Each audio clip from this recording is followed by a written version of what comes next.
ఇది కూడా తగ్గిందండి లాస్ట్ టైం కంటే. ఈసారికి చాలా బాగా ఆడాడు. ఈసారి ఏంటో మరి తెలియదు, అంతగా అనిపించట్లేదండి. చాలా మంది సీజన్ 8 అవ్వడానికి కారణం వీళ్ళిద్దరే అంటున్నారు. లైక్ ఫన్ చేస్తున్నారు Rohini and Avinash. Comedy angle లో చూసుకుంటే రోహిణి అవినాష్ గారు హౌస్ లో లేకపోతే సీజన్ 8 అసలు ఏమీ లేదు అని అందరూ ఒపీనియన్. మీరేమంటారు? నాకు రోహిణి అండి, రోహిణి బాగా చేస్తుంది. తను అమ్మాయి కష్టపడి వచ్చింది. ఈవెన్ ఆమె కాలు బాగాలేకపోయినా సరే కానీ తను బాగా గేమ్స్లలో కూడా ఆడుతుంది. తను బాగా జెన్యూన్ గా ఆడుతుందండి. రోహిణి మధ్యలో వచ్చినా కానీ తను ఫుల్ 100% ఇస్తుంది. మీ అంచనా ప్రకారం టాప్ 3 ఎవరు ఉంటారు మ్యామ్?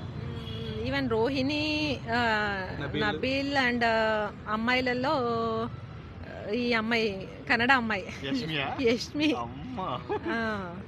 సీజన్ 8 తో పోలిస్తే సీజన్ 7 తో పోలిస్తే 8 డల్ అయింది అంటున్నారు. దాని గురించి కొంచెం డల్ గానే ఉందండి. కాంటెస్టెంట్స్ అందరూ కొంచెం అంతా కొత్త వాళ్ళని తీసుకున్నారు కాబట్టి ఎక్కువ యాక్టివిటీస్ పెట్టారు ఏదైతే కామెడీ పరంగా, దాంతో కొంచెం హైలైట్ అయింది తప్ప అదర్వైజ్ బోరింగ్.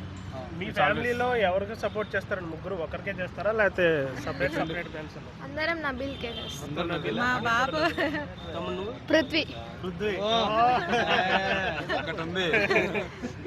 పృథ్వీ కూడా ఓకే అండి, అట్లా అని కాదు. డైలీ చూస్తారా బిగ్ బాస్? వీళ్ళు చూస్తుంటా, పిల్లలు చూస్తారండి. మీరు చూడక తప్పదు. ఓకే, థ్యాంక్ యూ అండి.